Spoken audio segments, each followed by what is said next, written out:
Bom dia, a paz do Senhor Jesus esteja no seu coração nesta manhã. Eu não quero me alongar na introdução que eu costumo fazer.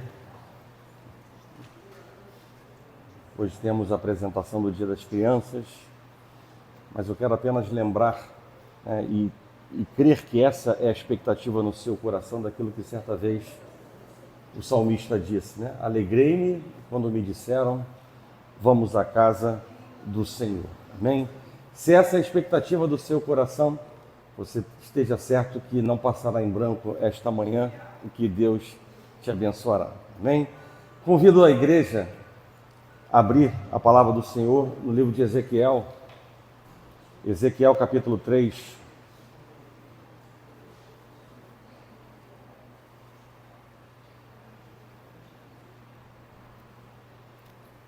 Ezequiel, capítulo número 3.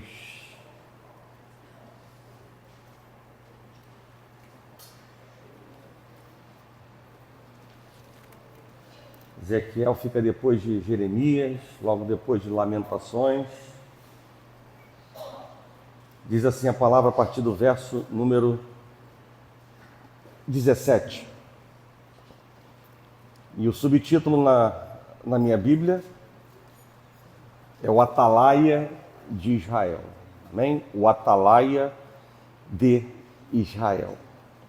Verso 17 diz assim: Filho do homem, eu te dei por atalaia sobre a casa de Israel.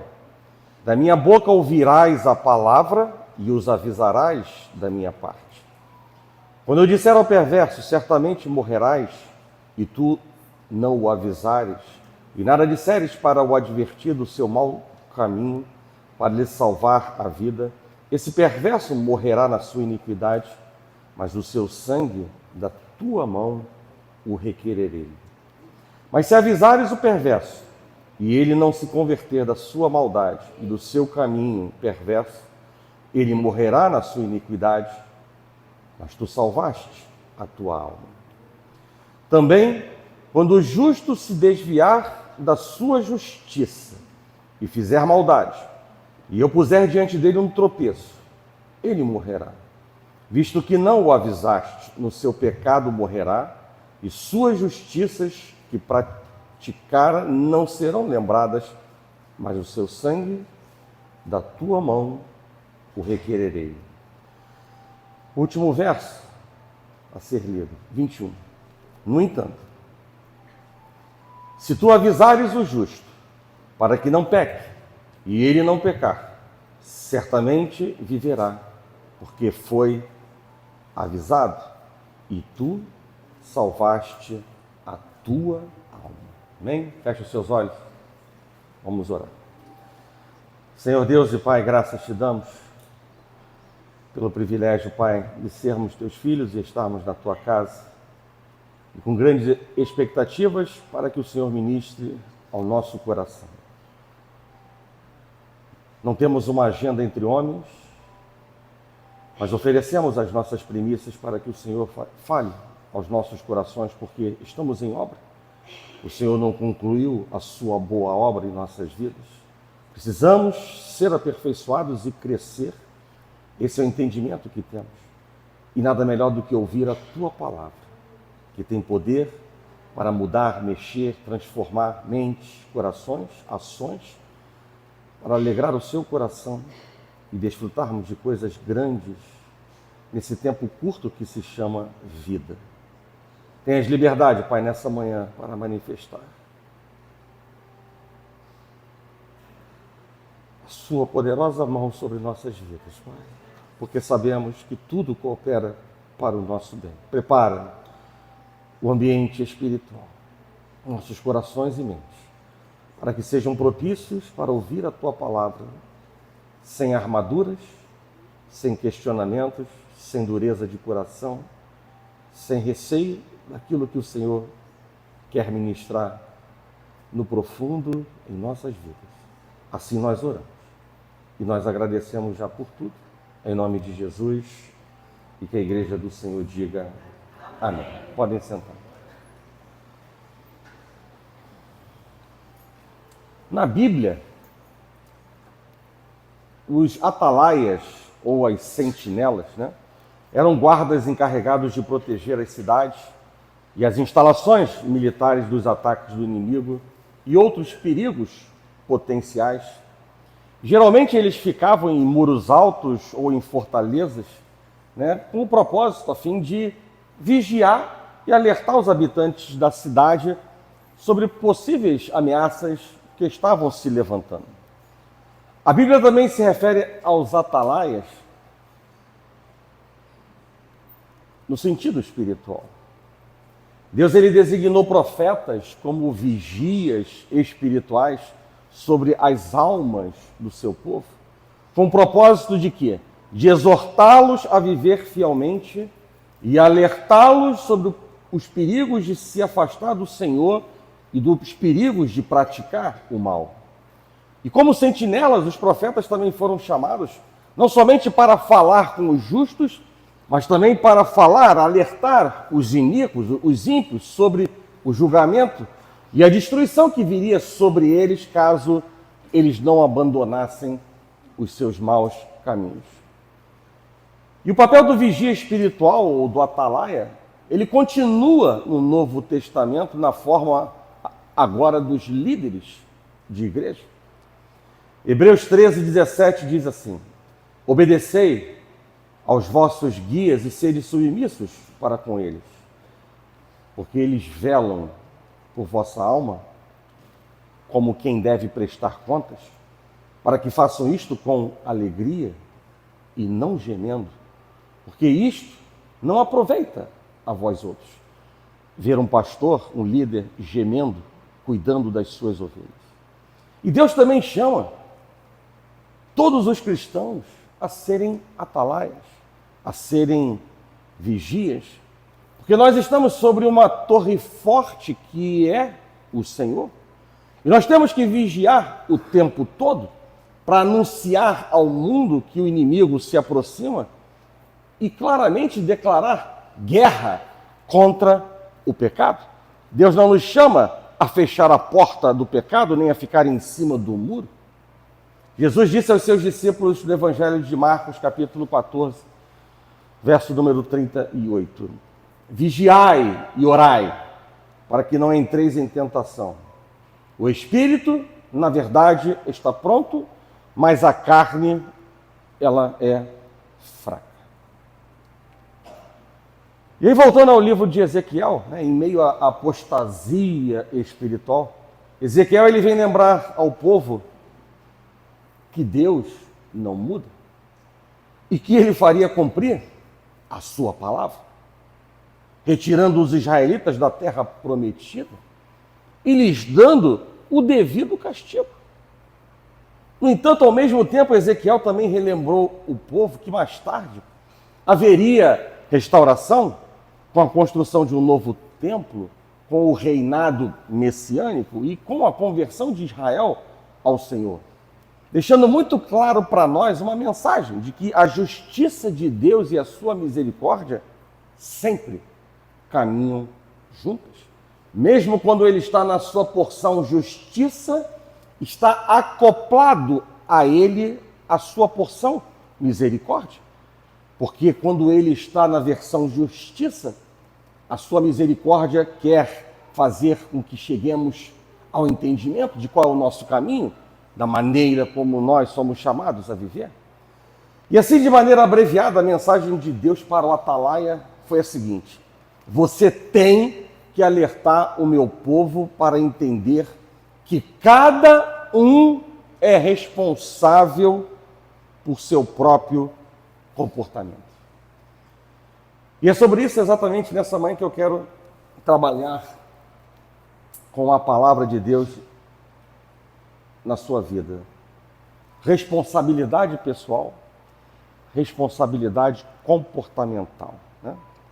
Mas nem sempre nós somos maduros para lidar com esse tema. Por vezes nós somos velozes em retirar de nós mesmos a culpa que temos em muitas coisas que não deram certo em nossa vida, e transferi-la para qualquer outra coisa ou pessoa que esteja perante nós ou perto de nós. Você bem conhece que Adão, ele terceirizou a sua culpa de ter desobedecido a Deus para Eva.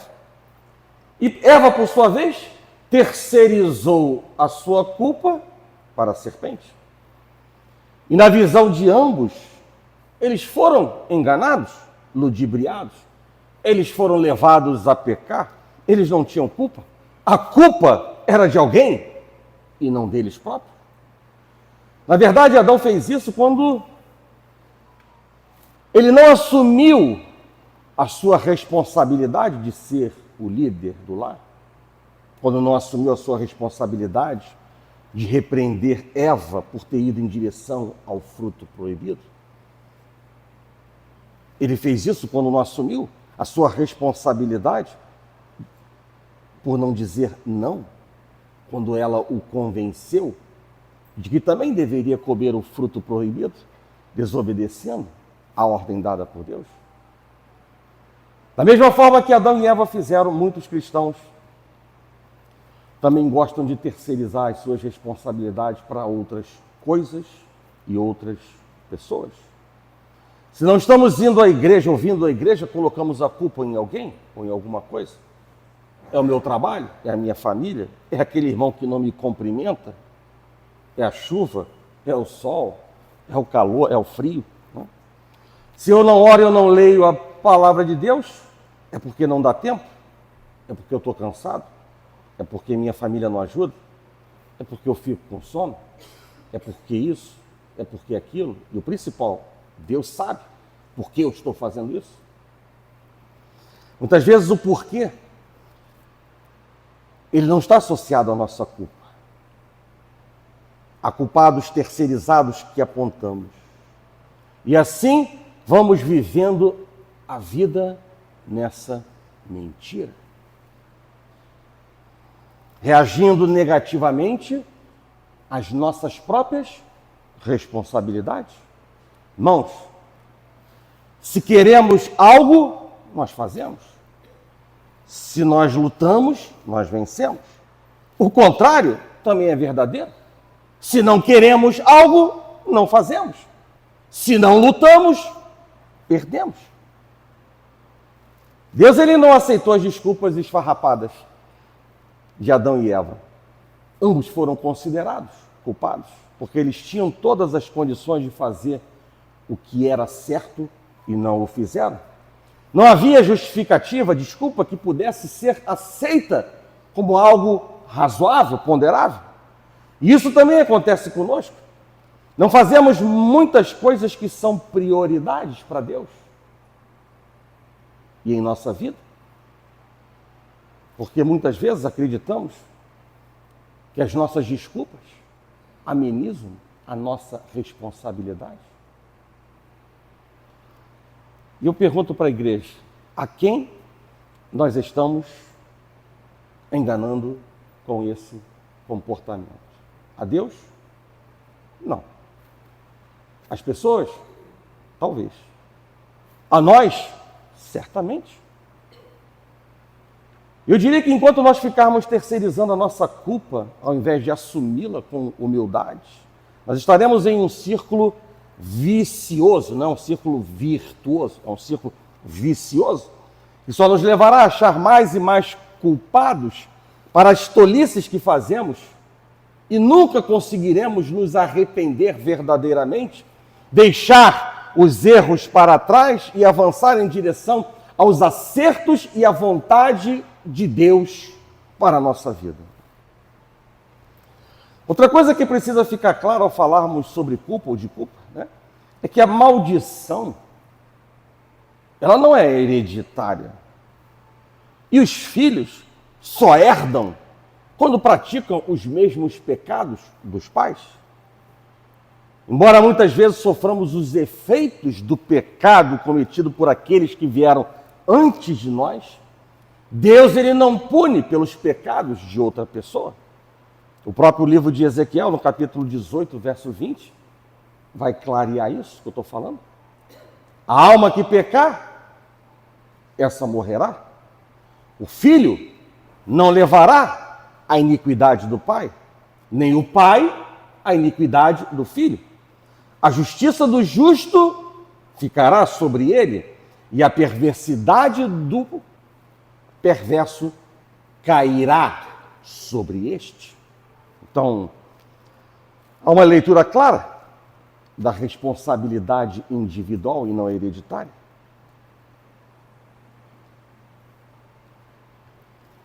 Havia um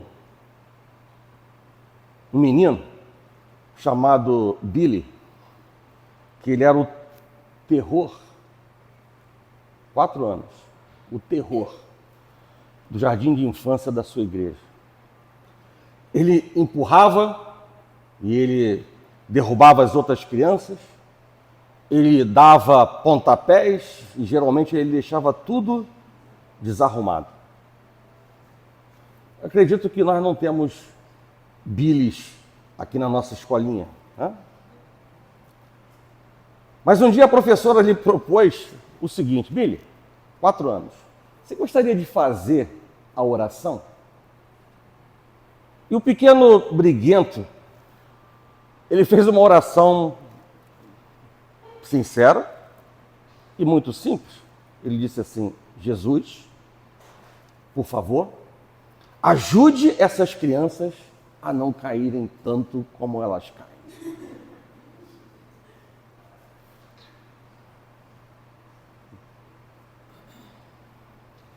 Que pedido!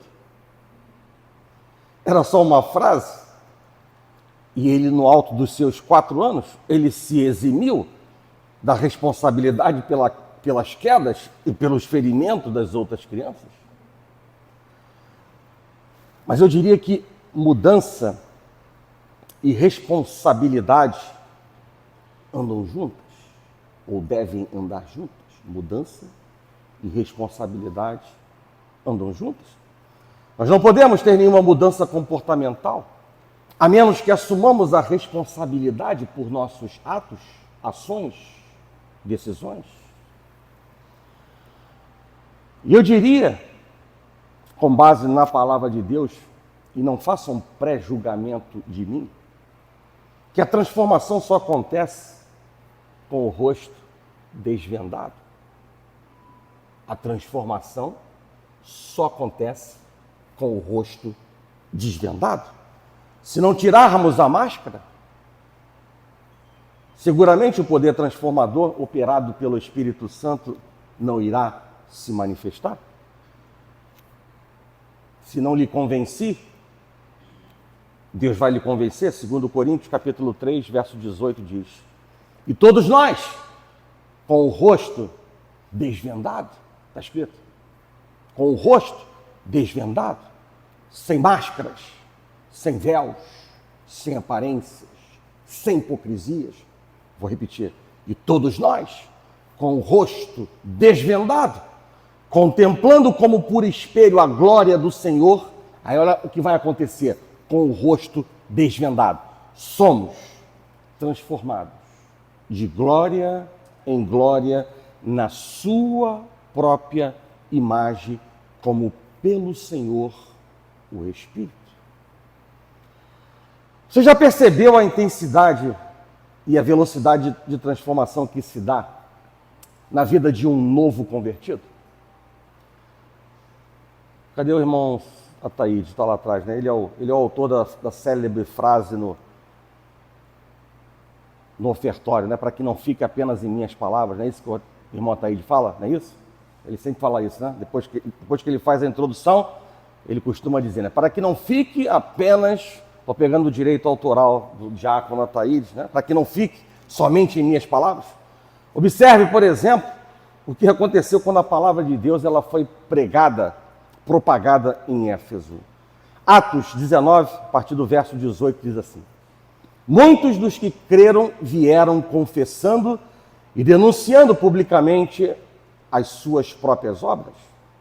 Também muitos dos que haviam praticado artes mágicas, reunindo os seus livros, os queimaram diante de todos. Calculados os seus preços, achou-se que montavam a 50.000 denários. Assim, a palavra do Senhor crescia e prevalecia poderosamente. E eu pergunto para a igreja, por que a palavra de Deus crescia e prevalecia em Éfeso?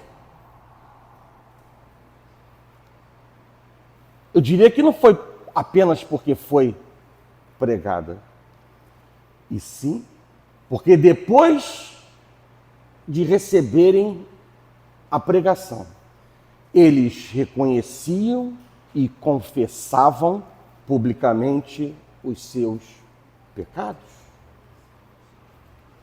Estude cada avivamento da história da igreja e você descobrirá que houve confissão de pecados. Esse é o ponto crucial. E uma grande verdade é que quando nós reconhecemos nossas fraquezas, o poder do Espírito Santo, ele pode se manifestar em nós. Isso é doutrina bíblica. Portanto, irmãos, quando desvendamos o rosto, somos transformados. Quando tiramos a máscara do engano, somos transformados. Quando dissimulamos, aparentamos não ter pecado algum e a transformação não pode acontecer. E o Espírito Santo só manifestará seu poder transformador. Presta também atenção no que eu vou lhe dizer. Apenas nas áreas que nós expusermos a Ele de maneira sincera e honesta. Vocês devem se lembrar de alguém chamado Isaías, né? Quando ele falou acerca dos seus ser um homem de lábios impuros.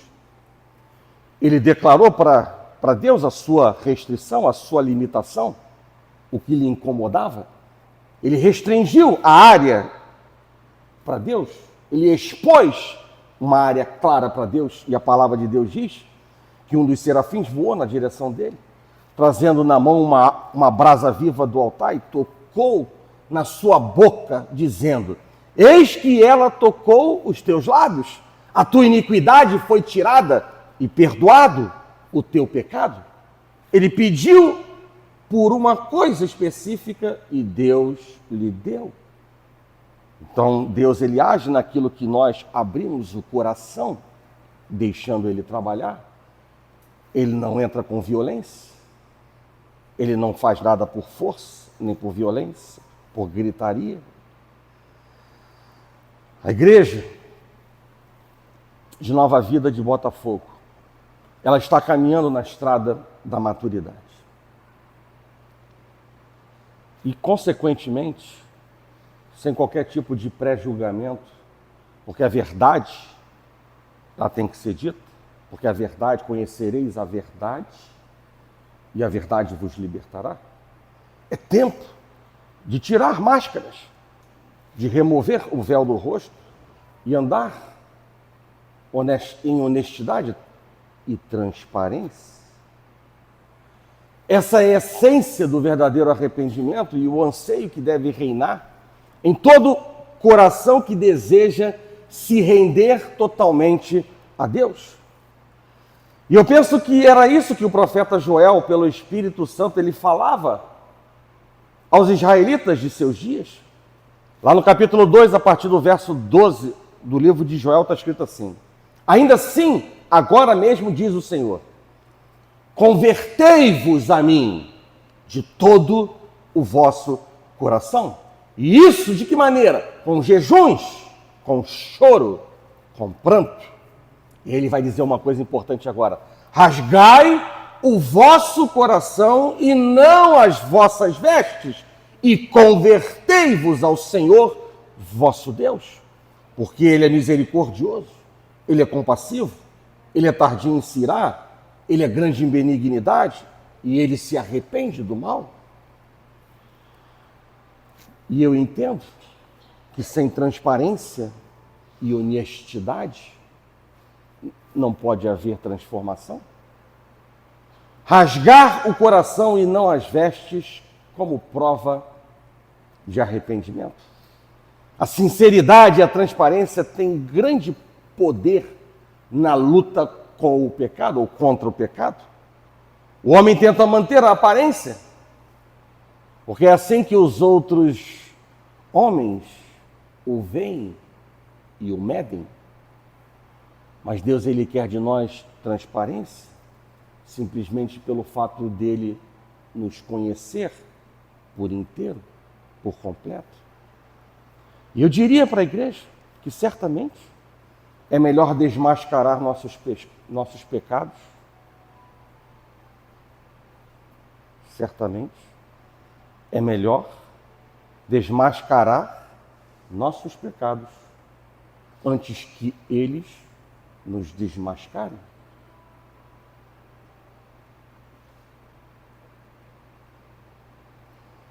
A responsabilidade é um tema central da Bíblia, refletindo a importância de agir com integridade e cumprir nossos deveres. Temos direitos, temos deveres. Eu vou apresentar para vocês alguns versículos que eu extraí da Bíblia, importantes dentro desse guarda-chuva da temática da responsabilidade individual, da responsabilidade comportamental que Deus chama a mim e a você para viver. Em Gálatas 6,5 lemos: porque cada um levará o seu próprio fardo. Esse versículo ele nos lembra que somos responsáveis por nossas ações, por nossas escolhas, e que devemos estar cientes das consequências que elas trazem para as nossas vidas. A responsabilidade não é apenas uma questão de dever, mas também de consciência e de moralidade. Deus nos dá o livre-arbítrio para definir quem nós queremos ser e o que nós queremos escolher em nossas vidas. Outro versículo significativo é Colossenses 3, versos 23 e 24, diz assim: tudo quanto fizerdes, fazei-o de todo o coração, como para o Senhor, e não para homens, cientes de que recebereis do Senhor a recompensa da herança. A Cristo, o Senhor, é que estais servindo. E aqui a responsabilidade que Deus chama a todos nós, ela é elevada ao nível de serviço a Deus, enfatizando que as nossas ações devem ser feitas com dedicação e sinceridade, refletindo a nossa fé e o nosso compromisso com o reino de Deus. Em Lucas capítulo 12, verso 48, encontramos uma advertência sobre a responsabilidade. Diz assim: aquele, porém, que não soube a vontade do seu Senhor e fez coisas dignas de reprovação, levará poucos açoites. Mas a aquele a quem muito foi dado, muito lhe será exigido. E àquele a quem muito se confia, muito mais lhe pedirão. E esse versículo, por sua vez, ele destaca que quanto mais conhecimento e mais recursos nós temos, maior é a nossa responsabilidade em usá-los de maneira justa e de maneira sábia para receber o selo da aprovação de Deus. Provérbios 12:15 nos ensina: o caminho do insensato aos seus próprios olhos parece reto, mas o sábio dá ouvido aos conselhos. A responsabilidade também envolve a capacidade de buscar e ouvir conselhos, reconhecendo que não temos todas as respostas e que em outras pessoas, filhos de Deus, nós poderemos encontrar sabedoria para ser compartilhada com nossas vidas. Isso nos ajuda a tomar decisões acertadas e agir de maneira responsável diante dos olhos de Deus, dos ouvidos de Deus.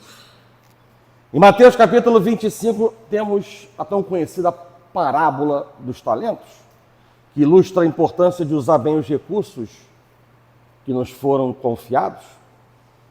O Senhor, ele distribuiu os talentos aquele que distribuiu os talentos, ele espera que seus servos os multipliquem, mostrando que a responsabilidade inclui a administração eficaz dos dons e habilidades que nós recebemos, e eu diria que um pouco mais, a responsabilidade de gerir o tempo, de remir o tempo, como a própria palavra de Deus nos exorta, a remir o tempo.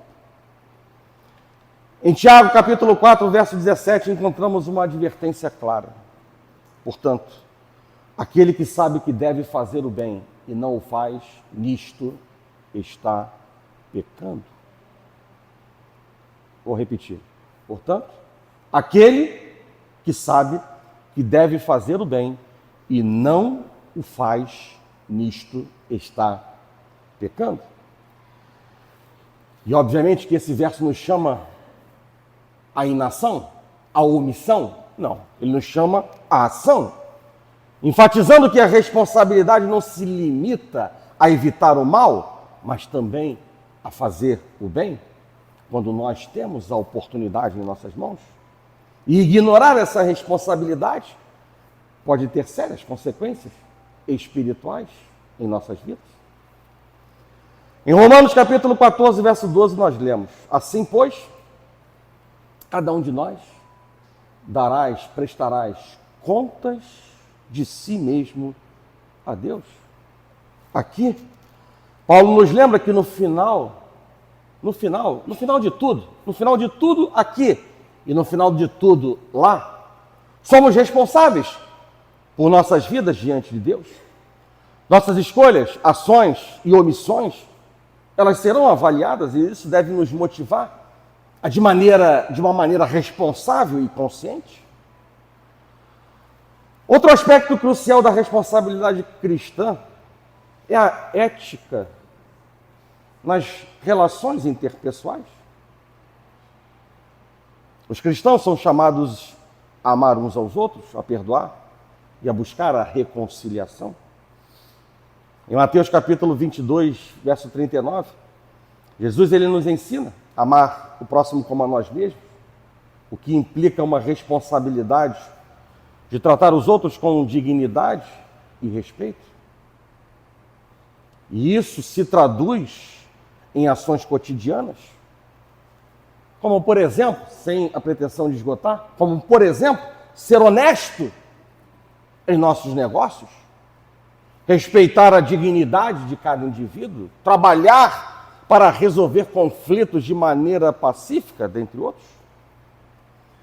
E falando em responsabilidades interpessoais, Deus ele nos chama também, ele nos comissiona a ser sal e luz. Ele não nos chamou para optar, seja sal ou seja luz. Há um chamado duplo, ser sal e luz, já que o sal, ele evita a deterioração e a luz, ela ilumina as trevas. Deus ele nos chama para exercer uma influência dupla na comunidade secular que vivemos, impedir a sua deterioração e produzir a luz nas trevas, porque impedir a propagação do mal é uma coisa, mas promover a propagação da verdade e da bondade é outro departamento. Por isso é que Deus nos chama a ser sal e luz. E o que significa ser na prática sal dessa terra? Em primeiro lugar, nós somos o povo cristão. Nós deveríamos ser mais corajosos, mais francos na condenação do mal. Às vezes os padrões de uma comunidade, elas se afrouxam por falta de um explícito protesto cristão. E por favor, não associe, não coloque palavras em minha boca e nem associe o que eu acabei de dizer com manifestações de bancada evangélica do Congresso ou de líderes evangélicos em favor do ex-presidente. Não coloque palavras em minha boca no que eu acabei de dizer. O que eu estou dizendo é muito mais amplo. Lutero, ele deu grande importância a isso, enfatizando que a denúncia e a proclamação andam de mãos dadas, quando o evangelho ele é verdadeiramente pregado, e não um texto fora do contexto para se tornar um pretexto. Veja o que Lutero certa vez disse: o sal arde. O sal arde. Embora eles, o mundo, os iníquos, os ímpios, eles nos critiquem como sendo desagradáveis, sabemos que é assim que temos que ser e que em Cristo ordenou que o sal fosse forte e continuasse com uma outra propriedade, sendo cáustico. Se você quiser pregar o evangelho, continua Lutero dizendo, se você quiser pregar o evangelho e ajudar as pessoas, terá de ser, não faça uma interpretação equivocada do que eu vou dizer, você terá de ser rude. Não no sentido da maldade, mas rude no sentido da insistência, da perseverança. Mas ainda, terá de ser rude e esfregar sal nas feridas, mostrando o outro lado e denunciando o que não está certo. Não tape o sol com a peneira, o que é certo, o que é errado. Não relativize os conceitos, valores éticos e morais do reino de Deus. E ele continua para finalizar dizendo o seguinte: o verdadeiro sal é a verdadeira exposição das Escrituras, que denuncia todo o mundo e não deixa nada de pé, a não ser a simples fé em Cristo Jesus. Mas por vezes, ao olharmos para alguns cristãos, a mensagem que transmitem é outra. A ambição é ser a cumbuca de mel do mundo. A cumbuca de mel do mundo. Adoçam e açucaram a amargura da vida com um conceito demasiadamente complacente de um Deus amoroso. Mas Jesus evidentemente não disse: vocês são o mel do mundo. Ele disse: vocês são o sal da terra. O sal arde. E a mensagem não adulterada do juízo e da graça de Deus sempre tem sido uma coisa que machuca, mas que recebe o selo da aprovação de Deus. E aí a palavra de Deus me ensina: antes importa agradar e obedecer a Deus do que aos homens. E os seres humanos caídos precisam de mais do que barricadas que os impeçam de se tornarem tão maus quanto possível. Eles precisam de regeneração, de uma vida nova através do Evangelho. E por isso, a nossa segunda vocação é para sermos a luz do mundo.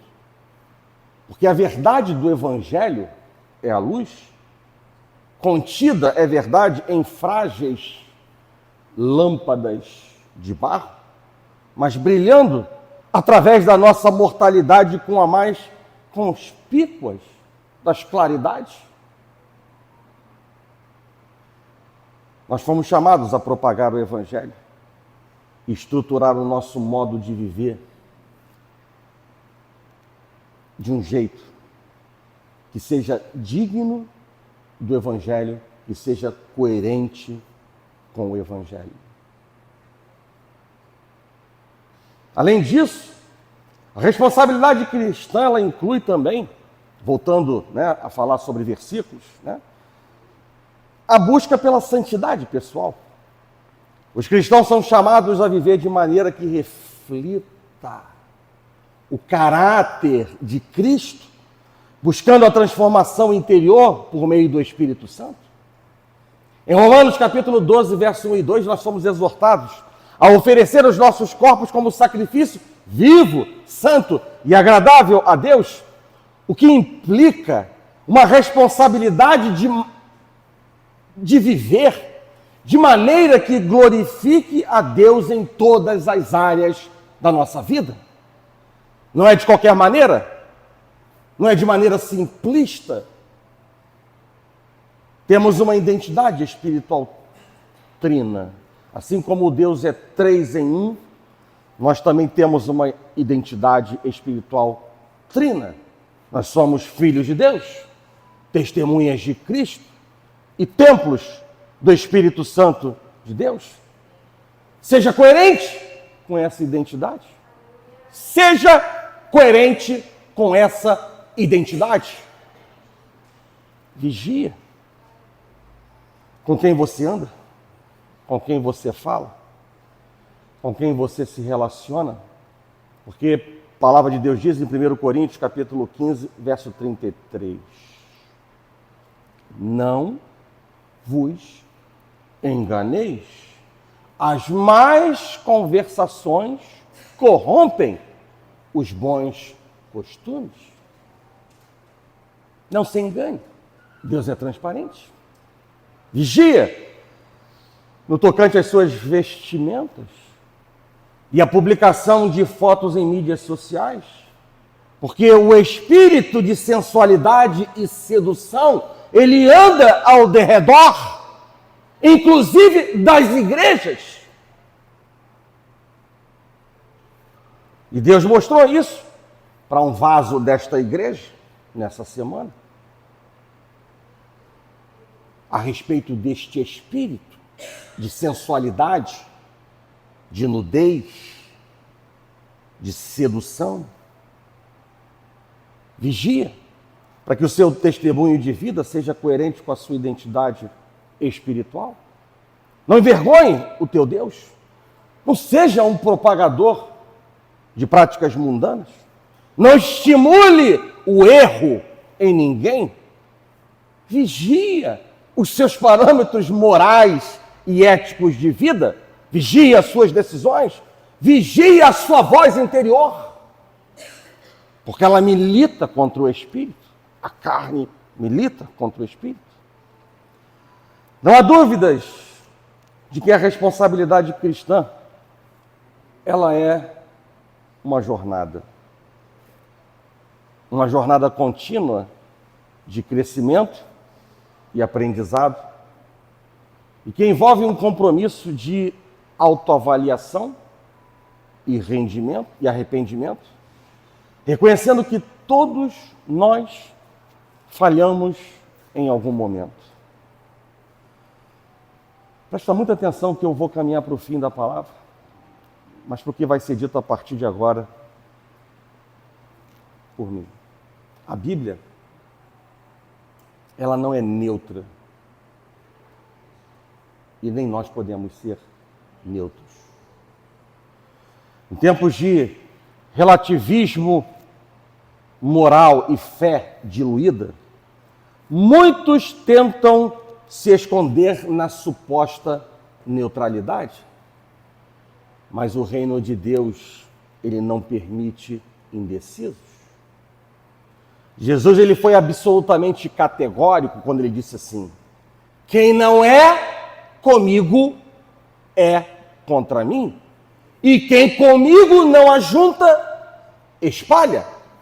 Traduzindo em miúdos para a igreja, ou você representa o céu, ou você reforça o inferno. Ou você coopera com a obra de Deus, ou você ajuda a espalhar o que o diabo quer manter. Neutralidade. Neutralidade é a fantasia preferida do diabo para os crentes omissos. Neutralidade é a fantasia preferida do diabo para os crentes omissos. Porque a responsabilidade cristã, ela exige posicionamento claro, firme, contínuo. Não seja iludido com um pensamento ou com as palavras do tipo: eu já fiz a minha parte. Não seja iludido com o já fiz a minha parte. Não basta não trair a esposa. É preciso amá-la como Cristo amou a igreja. Não basta levar os filhos para a igreja. É preciso instruí-los no caminho do Senhor. Provérbios 22, verso 6 diz: ensina a criança no caminho que deve andar, e ainda quando for velho não se desviará dele. Ensina o adolescente, o jovem, o adulto filho no caminho em que deve andar, e não se desviará até a velhice. Efésios capítulo 6, verso 4 diz: criai-os na disciplina e na admoestação do Senhor. Não é batendo palmas, não é sendo omisso, não é ficando em cima do muro, não é se esquivando dos problemas, não é colocando atrás da porta, embaixo do tapete. Criai-os na disciplina e na admoestação do Senhor. Ah, o meu filho já é maior de idade. Então tá bom. Eu quero dizer para você o seguinte: apesar dos códigos civil e penal, eles declararem que a partir dos 18 anos, né, a pessoa é considerada plenamente capaz de exercer todos os seus atos da vida civil e responder por todos os seus atos criminosos como um adulto, Deus não revogou a ordem para os pais. Criai os filhos na disciplina e na admoestação do Senhor. É por isso que eu estou dizendo para você de maneira clara: não seja iludido, eu já fiz a minha parte. A omissão, seja ela aonde for, ela é o caminho largo para o fracasso espiritual.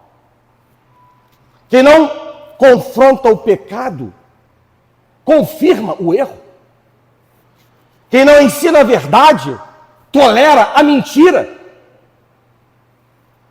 Quem não lidera, deixa que o mundo o faça. Irmãos, Cristo ele já garantiu o céu para os seus verdadeiros filhos. Não por mérito nosso, mas por a graça imerecida de Deus. E o nosso papel agora não é conquistar a salvação, mas é corresponder ao que Deus fez por nós. Ser coerente com a nossa identidade. A responsabilidade cristã é o testemunho vivo de quem entendeu o que recebeu e agora vive como quem foi alcançado pelo Deus Todo-Poderoso. Tenha certeza de que a responsabilidade cristã não é fardo, é privilégio. A responsabilidade cristã não é peso, é propósito. Tenha certeza de que a responsabilidade cristã não é religiosidade, é resposta à graça de Deus. Efésios capítulo 4, verso 1 diz: andeis de modo digno da vocação a que fostes chamados. Deus está nos chamando a descer, a nos esvaziar de nós mesmos, para que Ele possa crescer ainda mais. Isso faz parte da estrada da maturidade. rosto desvendado, a glória de Deus se manifesta. Cabe a mim apenas propagar. Existem coisas que Deus e eu não podemos fazer, mas eu glorifico a Deus por aquilo que coloca para compartilhar e enxergar antes de dividir o poder da transformação de Deus que pode se operar em nossas vidas simplesmente internalizando a palavra e não deixando escapar e fugir daquilo que o Deus, que sonda e conhece os nossos corações, tem para compartilhar com a sua igreja. Irmãos, essa semana foi uma semana cansativa, de muito trabalho, e ainda com uma pregação na quarta-feira no meio dela. E foi muito clara essa mensagem para mim. Tão clara que em poucas horas estava pronto. O livre-arbítrio Deus nos deu.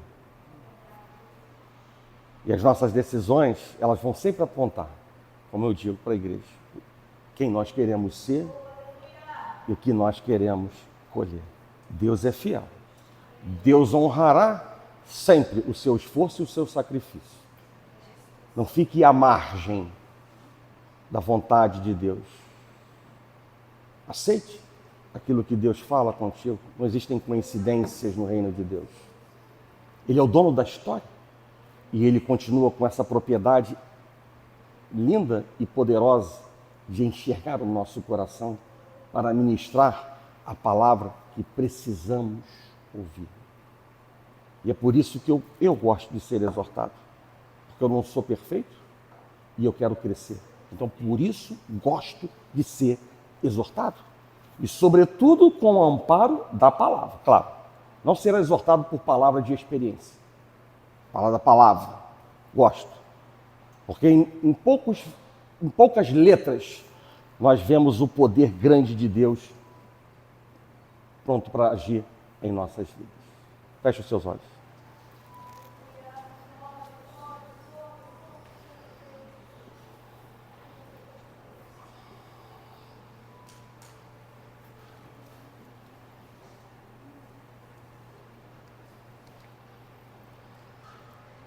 Senhor Deus e Pai,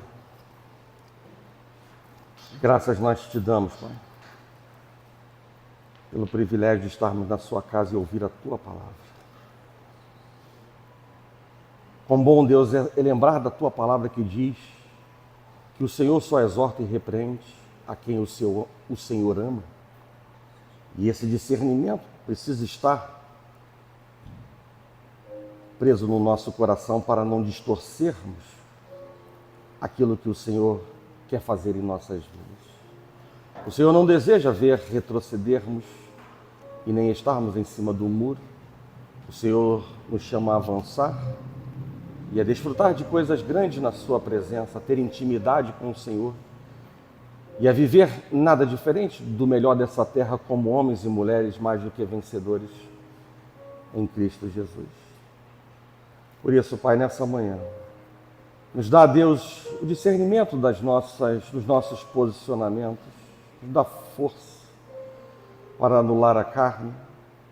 Por vezes, somos como Paulo, sabemos o que temos que fazer, já não somos mais inocentes, mas a carne milita contra o Espírito e acabamos sendo derrubados pelo nosso pecado. Mas o Senhor pode todas as coisas. E o Senhor nos ensinou nessa manhã, por meio do profeta Isaías, quando nós abrimos a nossa boca com sinceridade, no particular, no secreto, declarando ao Senhor o que nos incomoda para vivermos o melhor desse relacionamento contigo, isso nunca será em vão. E que essa vontade, Pai, e esse desejo estejam no coração dos teus filhos.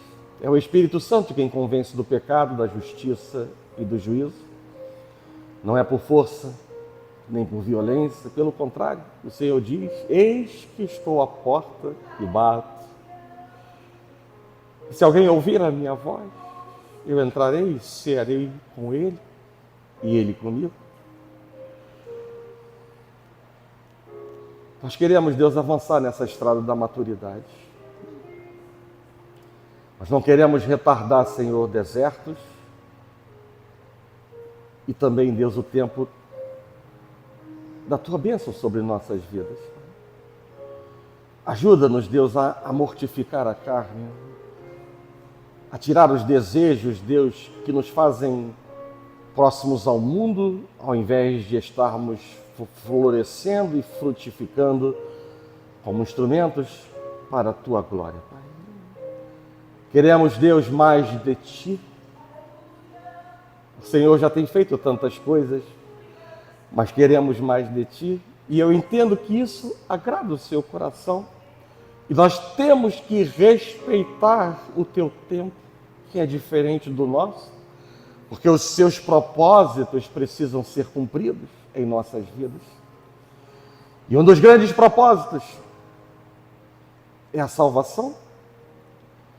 Mas um outro grande propósito, de maneira genérica e global, é que vivamos a Tua boa, agradável, perfeita vontade, Pai. Por isso, Deus, nessa manhã, muda, Deus, o que precisa ser transformado, aperfeiçoa o que precisa ser vivificado, levanta o caído, o abatido, tira, Deus, desmotivações, sentimentos carnais, destrutivos, daninhos, que não procedem da Tua vontade e que são pecado e que nos fazem separação entre o Senhor e nós. Tens liberdade, Deus, para trabalhar mentes e corações nessa manhã, Pai. Não queremos, Deus, viver a emoção de uma palavra e o choro de uma manhã. Mas nós queremos, sim, Deus, viver o profundo e verdadeiro, sincero e genuíno arrependimento do que precisa ser mudado em nossas vidas. Precisamos, Deus, parar de enganar a nós mesmos, porque do Senhor não enganamos. O Senhor conhece a nossa natureza e quem somos.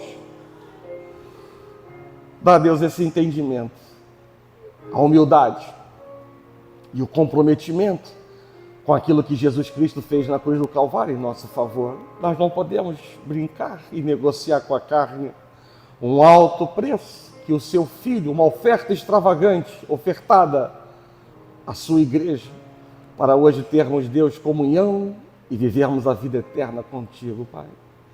Que essa igreja, Pai, que aqui se apresenta, e parte dela que hoje não está aqui reunida, mas que o Senhor pode alcançar corações e mentes, Pai. Continuamos orando, assim como o ministério de intercessão e nos cultos de oração às quintas-feiras, para que haja, Deus, uma revolução completa e sejam, Deus, transformados meninos em homens e mulheres maduros, homens e mulheres que queiram, com um Q maiúsculo, mais de Ti, conhecer na essência da palavra de maneira verdadeira a Ti e ter intimidade e comunhão com o Deus de aliança. Assim, Deus, nós oramos, agradecidos, Pai, por tudo que o Senhor fez. E entendendo, Deus, que por mais que às vezes não tenhamos respostas para determinadas coisas que ainda não aconteceram, tudo coopera para o nosso bem e os Teus propósitos precisam e serão cumpridos. Por isso, entregamos essas vidas, a membresia dessa igreja, para que não somente, Deus, parte dela, mas haja unidade do corpo de Cristo dessa igreja, para entendermos qual seja a nossa responsabilidade e os deveres associados à nossa identidade espiritual trina. Assim nós oramos. E nós agradecemos por tudo. Em nome de Jesus, e que a igreja do Senhor diga amém.